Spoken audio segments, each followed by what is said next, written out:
Amateurs de lecture, vous êtes à la recherche de nouveaux ouvrages à dévorer. On vous propose 4 titres entre classiques et nouveautés à venir découvrir. C'est parti. Je vais commencer par vous présenter le roman de Mercè Rodoreda, Le jardin sur la mer. On va suivre une villa au bord de la mer en Espagne dans les années 1920 à travers les yeux du jardinier qui va voir une famille venir passer ses étés au cours de 6 saisons et les différents drames qui peuvent y surgir. On est sur un conte poétique, philosophique, et où l'éloge de la lenteur et des fleurs fera le bonheur de tout le monde. Mittal Europa, les carnets secrets de Redo. Dans cette fausse autobiographie du XIXe siècle, nous allons suivre les aventures de Redo, qui quitte Vienne avec sa femme pour s'installer à Snösen, petit village dans lequel il va devenir propriétaire terrien, l'un des premiers du village. Au cours du voyage, sa femme va décéder et il va vouloir enterrer sa femme dans sa nouvelle terre.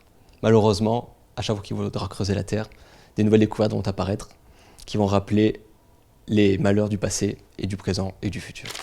Dans la tête de Sherlock Holmes, nouvelle BD, nouvel opus, en 2 tomes encore une fois.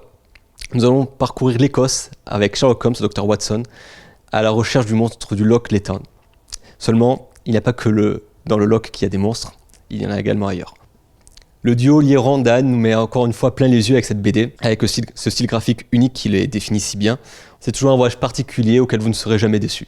Et enfin, pour nos petits lecteurs, nous allons découvrir Poisson-Fesse, un petit poisson au fond de la mer qui, malgré son aspect atypique, nous prouve bien qu'il ne faut pas se fier aux apparences. Une jolie histoire, beaucoup d'humour, une belle morale et une bonne lecture. C'est tout pour ces 4 recommandations lecture. Évidemment, ici à la bouquinerie, il y a tout un large choix qui vous attend si besoin. Et puis pour moi, il n'y a plus qu'à vous souhaiter une bonne lecture.